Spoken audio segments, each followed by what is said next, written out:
O Senhor esteja convosco. Proclamação do Evangelho de Jesus Cristo segundo João.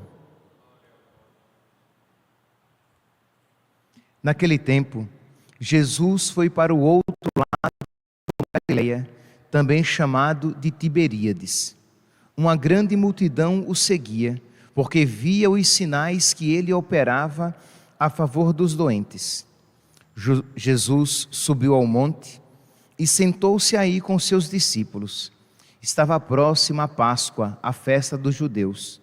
Levantando os olhos e vendo que uma grande multidão estava vindo ao seu encontro, Jesus disse a Filipe: "Onde vamos comprar pão para que eles possam comer?" Disse isso para pô-lo à prova, pois ele mesmo sabia muito bem o que ia fazer. Filipe respondeu: "Nem 200 moedas de prata bastariam para dar um pedaço de pão para cada um." Um dos discípulos, André, o irmão de Simão Pedro, disse: "Está aqui um menino com 5 pães de cevada e 2 peixes, mas o que é isso para tanta gente?" Jesus disse: "Fazei sentar as pessoas."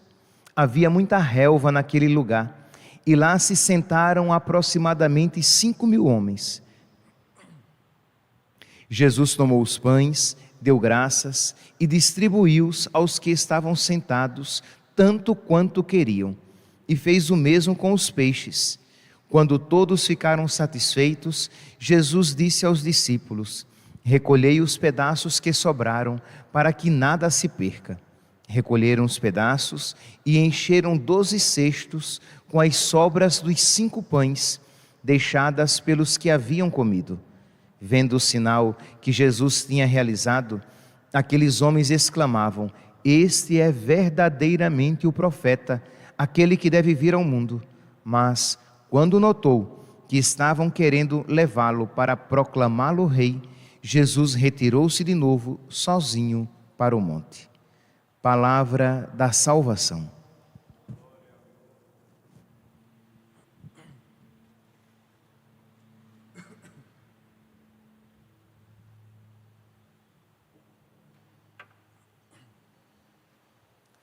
Caríssimos irmãos e irmãs, nós, mais uma vez, escutamos a primeira leitura que nos apresenta o início apostólico da igreja. O que a igreja, como a igreja está se expandindo, como a igreja está crescendo, e vale a pena enfatizar.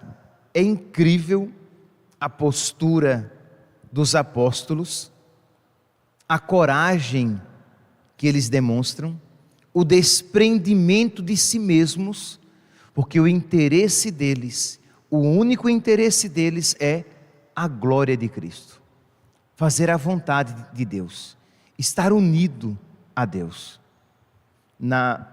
Ontem nós ouvíamos Pedro e os outros apóstolos que foram levados diante dos saduceus, do chefe da sinagoga, e eles proibiram que eles ensinassem, e Pedro responde: "Importa obedecer a Deus que aos homens."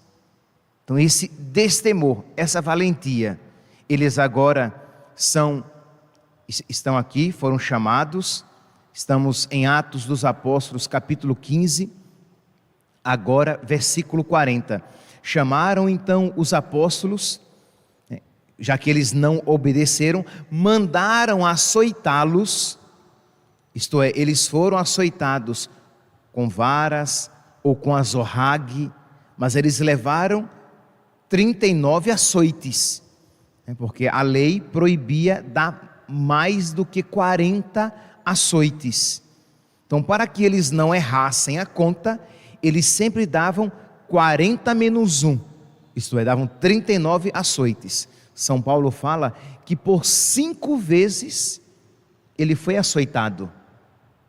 Então aqui os apóstolos foram açoitados, receberam os 39 golpes, e diz aqui que eles foram açoitados os chefes, os anciãos, proibiram que eles falassem em nome de Jesus e os soltaram. Não adiantou de nada, porque eles não iam parar de anunciar o nome de Jesus. Mesmo se eles fossem açoitados uma outra vez, eles não iriam parar de anunciar o nome de Jesus, mesmo que eles perdessem a própria vida. Percebe aqui a diferença de postura daqueles homens medrosos para esses homens agora valentes? Mas ainda mais, no versículo 41 diz que os apóstolos saíram do conselho muito contentes por terem sido considerados dignos de injúrias por causa do nome do Senhor. Eles saíram contentes porque eles sofreram por nosso Senhor. Meus irmãos, nós estamos aqui falando de uma realidade, de uma transformação que a graça de Deus opera na alma. Isto é, quando uma pessoa ela vai se unindo a Deus, quando a amizade de uma pessoa com Deus vai aumentando por meio da sua vida de oração, sempre, meus santos, né? A oração sempre está presente, porque não há como crescer na amizade com Deus sem oração. Então, a oração acrescenta-se a penitência, a oração acrescenta-se, é claro, sempre a caridade, isso é, o amor pelos irmãos e o amor a Deus, claro, mas a oração é sempre expressão de tudo isso, hein? Quando a gente fala oração, lá implicitamente estão incluídas a penitência e a caridade. Pois bem, quando a alma vai crescendo na amizade com Deus, vai acontecendo algo maravilhoso nela. Ela vai se desprendendo de si e se voltando cada vez mais para Deus. Ela vai se esquecendo de si e vai vendo sempre primeiramente a Deus, vai colocando sempre Deus em primeiro lugar e vendo as coisas a partir da luz de Deus. Porque nós, o homem natural, o homem carnal, ele vê as coisas simplesmente a partir das suas paixões ou a partir da sua racionalidade, a partir dos seus sentimentos, dos seus medos, dos seus gostos, dos seus prazeres, ou a partir simplesmente da lógica das coisas. Mas a alma unida a Deus, ela vai vendo a partir do Espírito, ela vai vendo a partir da luz da fé, de modo que a postura dela diante das coisas é bem diferente. Então, o homem espiritual é bem diferente do homem puramente animal, carnal, material, lógico simplesmente. Pois bem, então os apóstolos eles vão crescendo nessa amizade com Deus, nessa união com Deus, de modo que na alma deles se realiza isso que nós ouvimos tão belamente no Salmo de hoje e repetimos como a antífona do Salmo: ao Senhor eu peço apenas uma coisa e é só isso que eu desejo. Isso aqui, meus santos, não é poesia religiosa. Isso acontece na alma daquele que cresce na amizade com Deus. Ele aprende não simplesmente pelo intelecto, mas ele deseja a partir do mais profundo da sua alma, o que ele mais deseja, e o que ele unicamente deseja é estar com Deus. Ao Senhor eu peço apenas uma coisa, e é só isso o que eu desejo: habitar no santuário do Senhor por toda a minha vida, saborear a suavidade do Senhor e contemplá-lo no seu templo. Isto é estar com Deus, é amar a Deus. Para mim só há um bem, é estar com Deus, diz a palavra. Ou lá no Salmo 72, no versículo 25, se vos possuo, meu Deus, nada mais me atrai neste mundo. Vocês percebem a liberdade que esta sabedoria confere à alma, quando eu compreendo, pela luz da fé, que Deus é o bem mais valioso, que Deus é o que verdadeiramente importa, que Ele deve ser buscado acima de todas as coisas. Só isso nos faz compreender essa liberdade dos apóstolos, de mesmo em meio aos sofrimentos, eles não estão dispostos de maneira nenhuma a abandonar Jesus. Foram açoitados e não será a primeira vez, outras vezes acontecerão, e depois, pior do que os açoites, que já não são pouca coisa, imagina o que é alguém levar 70 golpes de vara nas costas, nas nádegas e nas coxas, isto é, onde bate na primeira vez vai encaliçar, vai fazer o sangue pedrado, mas depois a carne vai estourar, porque não vai aguentar golpe sobre golpe.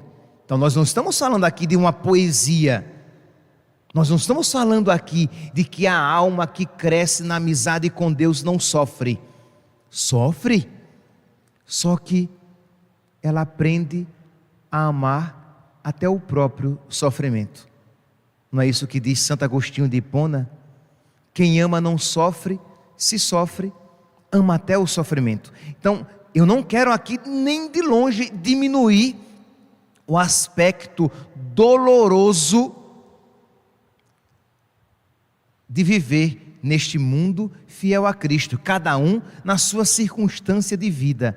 Mas existe algo, uma realidade espiritual, existe uma alegria espiritual que, embora não faça desaparecer o sofrimento, nos dá uma sabedoria que o ultrapassa. Então os apóstolos sofreram, doeu na carne deles, aqueles golpes, doeu, e doeu muito, não doeu pouco não, doeu muito, mas existia uma profunda alegria em seus corações, porque eles sabiam que estavam fazendo a coisa certa, que eles estavam unidos a Jesus, que eles estavam tendo uma vida semelhante à de Jesus. Meus irmãos, quando a alma vai crescendo na amizade com Deus, ela deseja se assemelhar ao amado. É só assim que nós podemos compreender porque é que os santos queriam viver já nesta vida a vida de Jesus, porque eles queriam reproduzir na própria vida a vida de Jesus, porque eles eram masoquistas? Não, porque eles compreendiam que não há maior alegria para aquele que ama estar unido ao amado. Então isso, meus santos, não é poesia religiosa, isso nós precisamos rezar, para que Deus, claro, cada um no seu processo, mas para que Deus vá nos ensinando a nos unir a Jesus, para que a nossa oração de verdade nos una a Jesus, para que quando vocês voltarem a receber Jesus na Eucaristia, aconteça de verdade uma comunhão na alegria e na tristeza, na saúde e na doença, na riqueza e na pobreza. Ora, uma pessoa, um homem que se une à mulher e diz: eu estou unido a você somente no prazer e na riqueza, isso não é amor. Pois bem, a alma que se une a Cristo e diz: eu quero estar unido ao Senhor somente na ressurreição, isto não é amor, isto não é união.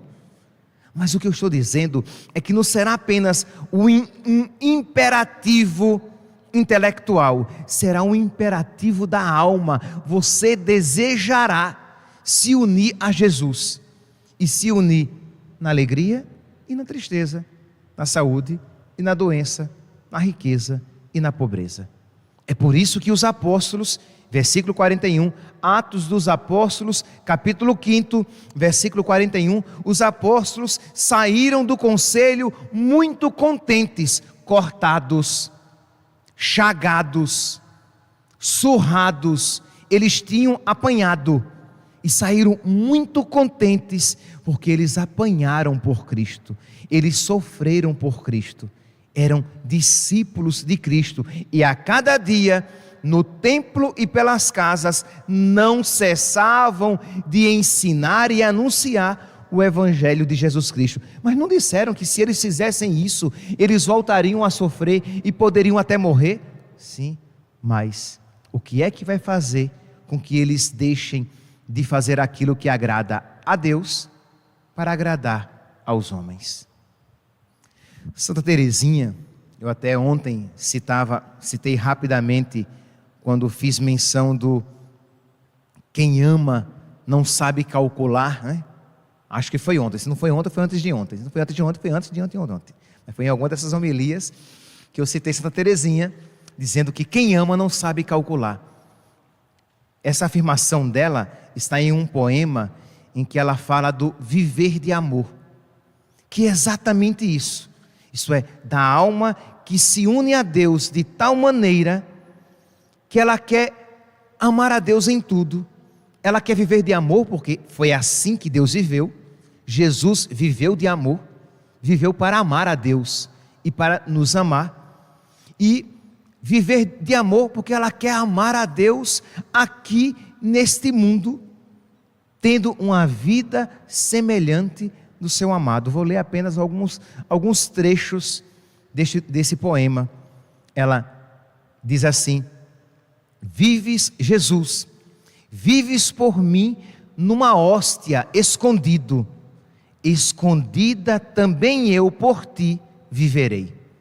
Isto é, assim como o Senhor vive escondido, eu vou viver escondida também.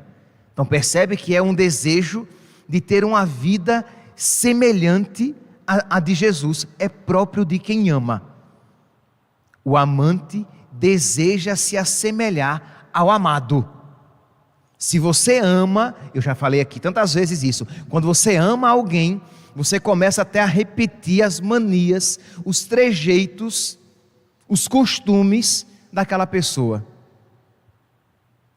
Um parêntese, eu aprendi a gostar de comida japonesa por causa de um amigo. Eu tinha ojeriza de pensar em comer peixe cru, mas eu tinha um amigo que amava comer comida japonesa e me chamava, e eu aprendi a gostar. Então é próprio, quando a gente ama alguém, quando a gente tem amizade com alguém, aquilo vai acontecendo naturalmente. Isto é, há uma mudança no seu coração.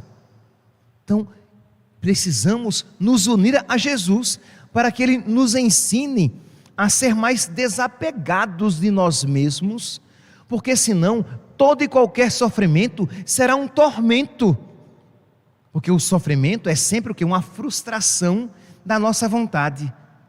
Então será um tormento, mas quando você não quer nada além da vontade de Deus, então Senhor, é a tua vontade que eu quero. Tu queres isso? É isso que eu quero. Tu queres assim?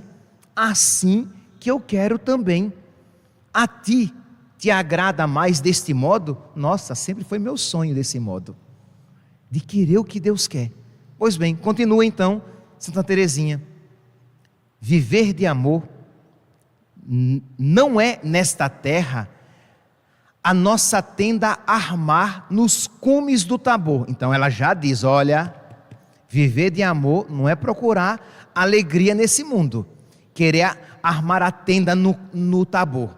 Se você quer viver de amor, que não é poesia religiosa, não é arrepiozinho no coração, não, viver de amor é rocha, não é brincadeira, porque quando ele veio ao mundo viver de amor, foi assim que ele viveu.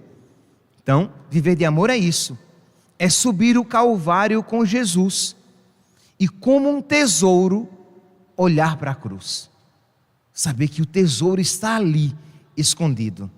No céu eu viverei as alegrias, na terra eu viverei o Calvário. É claro, meus santos, que para quem não crê, Santa Teresinha era uma louca. Para quem não crê, o Evangelho é loucura. mas para os que creem é força e sabedoria de Deus. Viver de amor é dar sem medida, lembra de ontem? Viver de amor é dar sem medida, sem reclamar na vida a recompensa. Eu dou sem reclamar, por estar convencida de que quem ama nunca em pagamento pensa. Isto é, eu quero amar, eu quero fazer a vontade de Deus, eu quero viver de amor e dar muita alegria. E aqui nós estamos falando de uma religiosa sofrendo. Então aqui você aplique também aos apóstolos, vivendo de amor. E aqui você aplica a sua vida para a qual você é chamada também a viver de amor. Viver de amor, estranha loucura, ela reconhece. É uma realidade que ultrapassa a lógica deste mundo. Viver de amor é uma estranha loucura. Vem o mundo e me diz, para com essa glosa, para com essa história, para de falar essas coisas.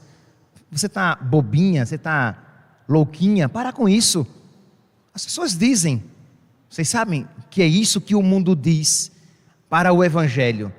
E Santa Teresinha estava consciente disso.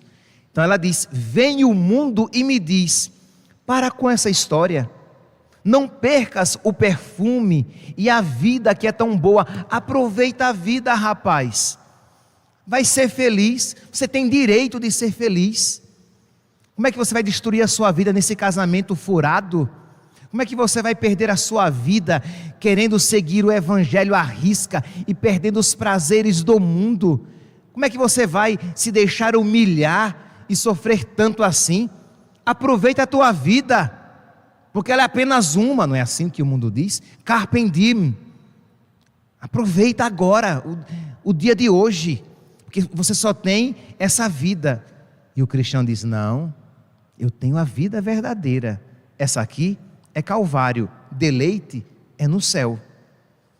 Vem o mundo e me diz, para com essa história, não percas o perfume e a vida que é tão boa, aprende a usá-los de maneira prazerosa.